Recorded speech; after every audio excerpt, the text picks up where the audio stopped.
Excel में आज हम यहाँ पे सीखेंगे और फंक्शन, ठीक है ना। और फंक्शन का काम सिंपल है, ये कंडीशन चेक करता है, दो या दो से ज्यादा अगर कंडीशन होगी ये उन्हें यहाँ पे चेक करता है।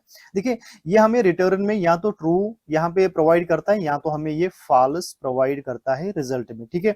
अब ये ट्रू कब हमें प्रोवाइड करेगा, अगर फॉर एग्जाम्पल दो या दो से ज्यादा कंडीशन हम देंगे, उनमें से अगर एक ही कंडीशन सही होगी तो ये हमें ट्रू प्रोवाइड करेगा, अगर सारी कंडीशन गलत होगी तो ये हमें फॉल्स प्रोवाइड करेगा। देखो यहाँ पे देखो हम क्या करेंगे, यहाँ पे हम यहाँ पे एक एड्रेस हम यहाँ पे लिखेंगे इक्वल साइन, और यहाँ पे हम और करेंगे, ठीक है। ब्रैकेट को हम स्टार्ट करेंगे और यहाँ पे लेंगे हम 50 का एड्रेस लेंगे हम यहाँ पे, देखिए ठीक है।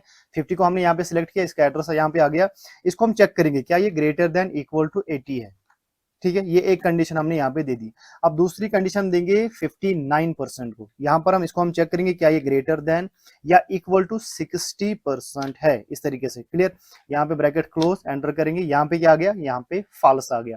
हमने सबसे पहले क्या किया, हमने देखा इसको क्या ये 50 जो है ना, क्या ये इक्वल टू या तो ग्रेटर देन 80 है, जो कि कंडीशन गलत है। दूसरा हमने क्या देखा 59 क्या ये ग्रेटर देन या इक्वल टू 60 है, दोनों ही कंडीशन गलत है। देखो दोनों कंडीशन गलत होंगी तो ये हमें फॉल्स प्रोवाइड करेगा, अगर इन दोनों में से एक भी कंडीशन सही होगी तब हमें ये यहाँ पे क्या करेगा, ट्रू प्रोवाइड करेगा। देखो जैसे कि यहाँ पे हम क्या करेंगे, हम यहाँ पे 80 लेंगे, 50 पे मैंने 80 लिखा, अब यहाँ पे क्या है, यहाँ पे फॉल्स है। जैसे मैं यहाँ पे क्लिक करूंगा, देखो यहाँ पे ट्रू आ गया। अब इसमें से क्या हुआ, अब ये वाली कंडीशन इसमें से सही होगी, ये वाली कंडीशन इसमें गलत है, तो इसने यहाँ पे क्या किया, एक कंडीशन सही होगी तो इसने यहाँ पे ट्रू प्रोवाइड किया है। अगर देखो फिर से हम इसको करेंगे, फॉर एग्जाम्पल इसको हम 59 कर देंगे इस तरीके से, तो यहाँ पे क्या आ गया, यहाँ पे फॉल्स आ गया। क्लियर। अब देखो दूसरी कंडीशन में 90 यहाँ पे 95 है, 60 यहाँ पे 65 है। इनको अगर हम ड्रैग करेंगे, इसको हम ड्रैग करेंगे तो यहाँ पे आ जाएगा ये सारा, ये देखो यहाँ पे आ गया। अब यहाँ पे फॉल्स जो है ना, यहाँ पे आ गया फॉल्स। अब यहाँ पे फॉल्स क्यों आया है, यहाँ पे फॉल्स आया है इस तरीके से, यहाँ पे 59 है, ठीक है ना। हमने इसमें हमने क्या दिया है कि 59 हमने क्या दिया है, क्या वो सबसे पहले 59 मार्क्स को हमने दिया है, क्या वो इक्वल या क्या वो ग्रेटर देन या इक्वल टू 80 है, ये एक कंडीशन है। दूसरी कंडीशन क्या है, परसेंटेज के लिए, परसेंटेज के लिए क्या वो ग्रेटर देन या इक्वल टू 60 है। यानी कि यहाँ पे जो है ना दोनों ही कंडीशन मैच नहीं कर रही है, इसीलिए यहाँ पे क्या आ गया, यहाँ पे फॉल्स आया है। तो यहाँ पे देखिए दूसरी जगह पर अगर हम यहाँ पे देखेंगे, यहाँ पे कंडीशन जो है ना, यहाँ पे कंडीशन मैच कर रहा है। अगर हम यहाँ देखेंगे, यहाँ पे कंडीशन मैच कर रहा है इसीलिए यहाँ पे ट्रू आ रहा है।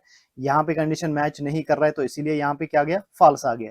तो यहाँ पे कंडीशन मैच कर रहा है इसीलिए यहाँ पे क्या आ गया, ट्रू आ गया। देखो अगर हम यहाँ पे सब में कंडीशन चेंज करेंगे, जैसे मैं यहाँ पे 40 लिख रहा हूँ, ठीक है। यहाँ पर हम क्या करेंगे, परसेंटेज में हम क्या करेंगे, परसेंटेज में भी हम यहाँ पे 40 कर देंगे। अब यहाँ पे क्या आएगा, यहाँ पे ट्रू की जगह पे फॉल्स आएगा, इस तरीके से।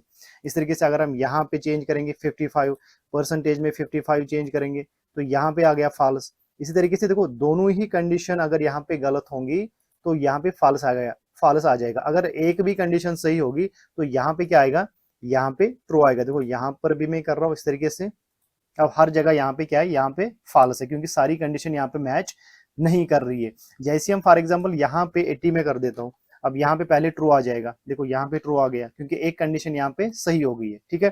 अब यहाँ पे और फंक्शन में सिंपल हमें ये समझना है कि जब हम और फंक्शन का यूज करते हैं, दो या दो से ज्यादा कंडीशन हम लेते हैं, उनमें से अगर फॉर एग्जांपल एक भी कंडीशन सही होगी तो हमें जो है ना रिजल्ट ट्रू आएगा। अगर दोनों ही कंडीशन यानी कि दोनों या सारी कंडीशन गलत होंगी तो वहां पे क्या आएगा, वहां पे फॉल्स आएगा, ठीक है। तो इस तरीके से हम और फंक्शन का यूज करते हैं।